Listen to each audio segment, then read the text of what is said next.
Synthesis of pyrrole, pyrrole synthesis చూడండి.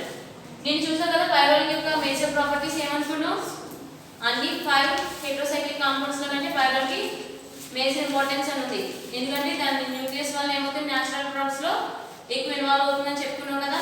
ఏమేమి వాటిలో ఇన్వాల్వ్ అవుతుంది అనుకున్నావు, కెమిన్లోని, ఇంకా క్లోరోఫైల్, ఇంకా విటమిన్ B12 కాంప్లెక్సెస్ లోని, ఇంకా డ్రగ్స్ లోని, ఇంకా ఆల్కలాయిడ్స్ లో కూడా యూస్ అవుతుంది. ఈ క్లెరిటిన్ అనేది అక్కడ ఎగ్జిస్ట్ అవుతుందని చెప్పుకున్నాం కదా. నెక్స్ట్ సింథసిస్ కి వచ్చేసరికి ఫస్ట్ ఏంటంటే by passing acetylene and ammonia through red hot tube. Acetylene తీసుకున్నాను 2 moles ఆఫ్ ఎస్టిలిన్. ఓకేనా, ఇది ఎస్టిలినే కదా, CH triple bond CH 2 moles of acetylene తీసుకుని దానికి ఏం వేసాను, అమోనియా యాడ్ చేశాను. అమోనియా యాడ్ చేసిన తర్వాత రెడ్ హాట్ ట్యూబ్ కండిషన్ ఏమవుతుంది, ఇక్కడ నుంచి ఈ బాండింగ్ అనేది ఇక్కడికి, ఈ బాండింగ్ అనేది ఇక్కడికి. ఓకేనా, సైక్లైజేషన్ స్టార్ట్ అవుతుంది. ఈ ట్రిపుల్ బాండ్ కాస్త సైక్లిక్ బాండ్ ఫార్మేషన్ లోకి ఇన్వాల్వ్ అవుతుంది. సో ఇక్కడ నుంచి ఒక హైడ్రోజన్, ఇక్కడ నుంచి ఒక హైడ్రోజన్ రిమూవ్ అయిపోయి ఇది కంప్లీట్ గా పైరోల్ కింద ఫామ్ అవుతుంది. ఇది యాక్చువల్ గా చెప్పాలంటే ప్రోటాన్ తెలుసు మీకు, ప్రోటాన్ రిమూవేషన్ యాక్చువల్ గా bond formation and bond removing అంటే 2 electrons కదా. ఒక bond is equal to 2 electrons. ఇక్కడ ఒక ఎలక్ట్రాన్, ఇక్కడ ఒక ఎలక్ట్రాన్ ఫార్మింగ్ బాండ్ నా. కానీ ప్రోటాన్ రీఅరేంజ్మెంట్స్ లో ఏం చెప్తామంటే అంటే ఒక ఎలక్ట్రాన్ ఒక వైపుకి, ఇంకొక ఎలక్ట్రాన్ ఇంకొక వైపుకి మైగ్రేషన్ జరుగుతుంది. ఓకేనా, ఆ విధంగా చూసుకున్నా సరే ఏమవుతుందంటే ఇక్కడ ట్రిపుల్ బాండ్ లోని ఒక ప్రోటాన్ ఇటు, అదే ఒక ఎలక్ట్రాన్ ఇటు, ఇంకొక ఎలక్ట్రాన్ ఇటు. ఓకేనా, నెక్స్ట్ ఇంకొక ఎలక్ట్రాన్ ఇటు, ఇంకొక ఎలక్ట్రాన్ ఇటు. ఇక్కడ హైడ్రోజన్ దగ్గర ఉన్నాయి కదా,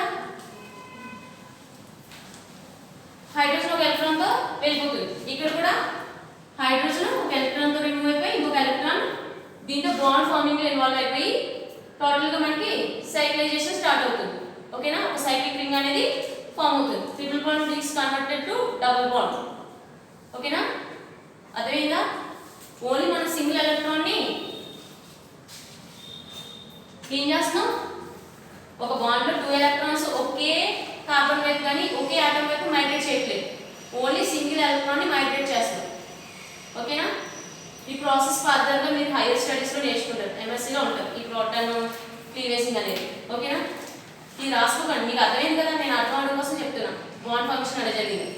next point, by passing mixture of furan ammonia steam over hot aluminium. ఏం తీసుకున్నాడు, ఫ్యూరాన్ తీసుకున్నాడు, అమోనియా తీసుకున్నాడు, దానికి ఏమి యాడ్ చేశాడు, అల్యూమినియం యాడ్ చేశాడు. నీ హాట్ కండిషన్ ఎక్కడ నుంచి 480 degrees నుంచి 490 degrees లో, దాని హాట్ కండిషన్ లో పెట్టి ఏం చేశాడు, ఈ ఫ్యూరాన్ అమోనియా ఏదైతే ఉందో దానికి యాడ్ చేశాడు. యాడ్ చేసినప్పుడు ఏమవుతుంది, ఇక్కడ నుంచి H2O రిమూవ్ అవుతుంది. ఓకేనా, ఇక్కడ నుంచి H2O, ఇక్కడ 2 hydrogens, ఇక్కడ 1 of the oxygen, H2O remove అయిపోయి మనకి పైరోల్ అనేది ఫామ్ అవుతుంది.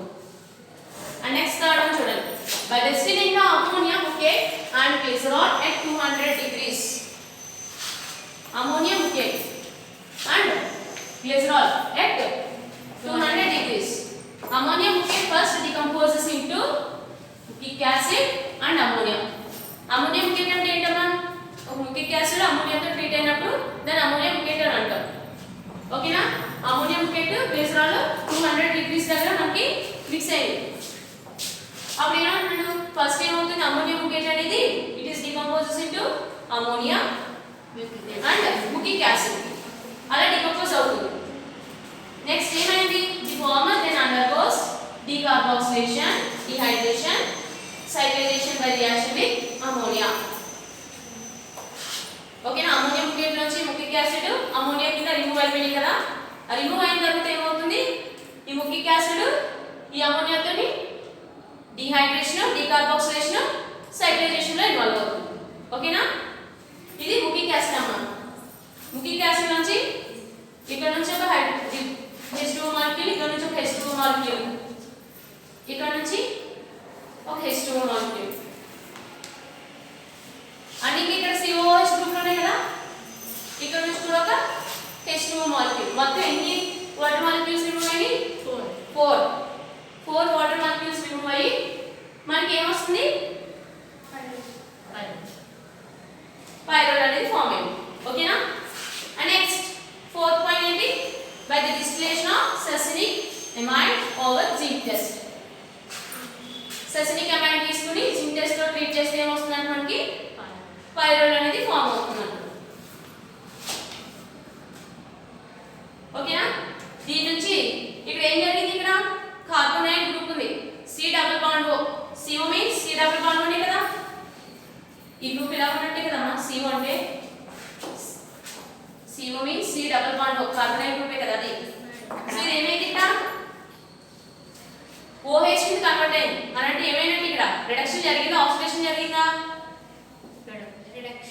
రిడక్షన్ జరిగింది అవునా రిడక్షన్ జరిగి ఇక్కడ కార్బోనైల్ గ్రూప్ లో కాస్త ఏమైంది ఆల్కహాలిక్ గ్రూప్ వచ్చింది which is on treatment with zinc test what happened pyrrole is given carbon కి 3 బాండ్లు వచ్చాయి కదా 3 బాండ్లు ఎక్కడ వచ్చాయి ఆక్సిజన్ 2 కదా ఆక్సిజన్ 2 బాండ్లు కదమ్మా ఇది ఇదే చెప్తున్నా CO అంటే C డబుల్ బాండ్ లో ఉంటుంది మనం రాయడం CO అని రాస్తాం ఇప్పుడు నార్మల్ గా సైనైడ్ C అని రాస్తాం కదా ఏదైనా రియాక్షన్ జరిగేటప్పుడు C అని రాస్తాం కానీ ఇది ఏ స్టేట్ లో ఉంటుంది ఎప్పుడు C triple bond N state లోనే ఉంటుంది అర్థమైందా ఇది ఎప్పుడు ఇలానే ఎగ్జిస్ట్ అయి ఉంటుంది CO అంటే కూడా ఏమవుతుంది C డబుల్ బాండ్ స్టేట్ లోనే ఉంటుంది దాని బ్యాలెన్స్ మాత్రం డిస్టర్బెన్స్ చేసుకోదు ఎప్పుడు కార్బన్ బ్యాలెన్స్ ఎంత 4 కదా సో దీని బ్యాలెన్స్ సరిపోతుంది ఇక్కడ చూడండి సరిపోయింది కదా దీని balance okay next polymer synthesis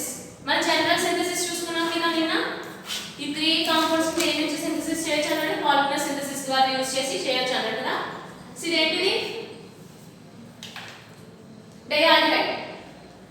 డయాల్డిహైడ్ తీసుకొని ఏం చేశాడు దాని అమ్మోనియా అడ్జస్ట్ ఏమొచ్చింది మనకి పైరోల్ అనేది వచ్చింది అదవుతుందా ఇక్కడ కార్బైడ్ గ్రూప్ ఉంది ఆల్డిహైడ్ గ్రూప్ అంటే ఏంటి ఇదేనా ఆల్డిహైడ్ అంటే ఒక హైడ్రోజన్ ఉంటుంది ఓకేనా ఇది ఆల్డిహైడ్ గ్రూప్ అంటే మనం అప్పుడు ఏం తీసుకున్నప్పుడు డైఆల్డిహైడ్ తీసుకున్నాం ఇక్కడ ఏం జరిగింది reduction taking place carbonyl group is converted as alcoholic group which is on treatment with ammonia it gives pyrrole ఓకేనా ఇక్కడ వరకు దీని synthesis no coming to physical properties దీని ఫిజికల్ ప్రాపర్టీస్ ఏమున్నాయి pyrrole is a colourless liquid pyrrole అనేది ఏమంటాడు ఇది ఒక కలర్లెస్ లిక్విడ్ నెక్స్ట్ దీని బాయిలింగ్ పాయింట్ ఎంత ఉంటుందంటే 131 డిగ్రీస్ దగ్గర ఉంటుంది but turns from to air ఏమంటాడు ఎయిర్ లో ఉంటే బ్రౌన్ కలర్ లో but it turns from to air అదేనా దీని బాయిలింగ్ పాయింట్ ఎంత 131 డిగ్రీస్ ఓకేనా next it is sparingly soluble in water but readily in alcohol and ether sprayingly means little bit soluble in మనం solubility check చేస్తాం కదా salt analysis లో మీకు ఇచ్చిన కాంపౌండ్ వెంటనే ఫస్ట్ వాటర్ వేస్తారు సింపుల్ సాల్వెంట్ గా మనం ఎప్పుడు యూజ్ చేసేది ఫస్ట్ వాటర్ చెక్ చేస్తాం ఆ తర్వాత ఆల్కహాల్ వేస్తాం ఎసిటోన్ వేస్తాం ఈథర్ వేస్తాం ఇవన్నీ వేసి ఒకటి చెక్ చేస్తాం సాల్వెంట్ ఎప్పుడు సో ఫస్ట్ మనకి యూనివర్సల్ సాల్వెంట్ ఏంటి వాటర్ అనేది యూనివర్సల్ సాల్వెంట్ దాని తర్వాత ఎక్కువ యూజ్ చేసేది ఏంటమ్మా ఈథర్ 95% ఎక్కువ యూజ్ చేసేది ఈథర్ మనం యూజ్ చేసే సాల్వెంట్ అనేది ఎప్పుడు కూడా చీప్ ఉండాలి రియాక్టెంట్ తో రియాక్ట్ అవ్వకూడదు అవునా అది లో ఎక్స్పెన్సివ్ అయి ఉండాలి వాటర్ కి ఏమైనా ఎక్స్పెన్సివ్ అవుతుందా ఏమీ అవ్వదు అవునా అది వాటర్ రియాక్టెంట్ తో రియాక్ట్ అవుతుందా అవ్వదు ఈజీగా రిమూవ్ అయిపోతుంది కదా ఫిల్టరేషన్ చేసుకున్నా మనకు కావాల్సిన కాంపౌండ్ ఏమైనా రెసిడ్యూ ఉంటే కింద కాంపౌండ్ మనకి వచ్చేస్తుంది వాటర్ రిమూవ్ అయిపోతుంది సో మనం తీసుకునే సాల్వెంట్ అనేది కూడా ఎలా ఉండాలి ట్రాన్స్పరెంట్ అవుట్ ఉండాలి లో ఎక్స్పెన్సివ్ అయి ఉండాలి ఇవన్నీ సాల్వెంట్ క్యారెక్టర్స్ సేమ్ చెప్తున్నాం it is little bit soluble in water water లో తక్కువ సాల్యుబుల్ అవుతుంది కంప్లీట్ గా సాల్యుబుల్ అయిపోతుంది next but is readily soluble in alcohol and ether alcohol ether లో యూస్ చేసినప్పుడు ఏమవుతుంది ఇది కంప్లీట్ గా సాల్యుబుల్ అవుతుంది next it gives a red colour on pine spring moistened with HCl ఈ పైన్ స్ప్రింగ్ moistened ని HCl లో డిప్ చేసినప్పుడు మనకి రెడ్ కలర్ మనకు వచ్చింది అనుకోండి అది పైరోల్ అని మనం చెప్పొచ్చు ఫిజికల్ ప్రాపర్టీస్ బట్టి కూడా మనం చెప్పొచ్చు కదా స్టార్టింగ్ టెస్ట్లు ఉంటాయి కదా మనకి ఇగ్నిషన్ టెస్ట్ ఫ్లేమ్ టెస్ట్ ఈ ఫ్లేమ్ టెస్ట్ లో మనం ఫ్లేమింగ్ అబ్సార్బెంట్ బట్టి కూడా చెప్తాం కదా, మనకు అప్పుడు వచ్చిన సాల్ట్ అంటే క్యాటయోన్ ఏంటి ఆనియన్ ఏంటి అని చెప్పొచ్చు, అవునా? సో దీని ఫిజికల్ ప్రాపర్టీ ఏంటన్నా, ఫైన్ స్ప్రింగ్ మాయిశ్చర్ ని HCl లో డిప్ చేసినప్పుడు ఏమొస్తుంది మనకి, రెడ్ కలర్ వస్తుంది. అలా రెడ్ కలర్ వస్తే దాంట్లో పైరోల్ ఉంటుంది. అదేనా ఇక్కడ వరకు పైరోల్. Next pure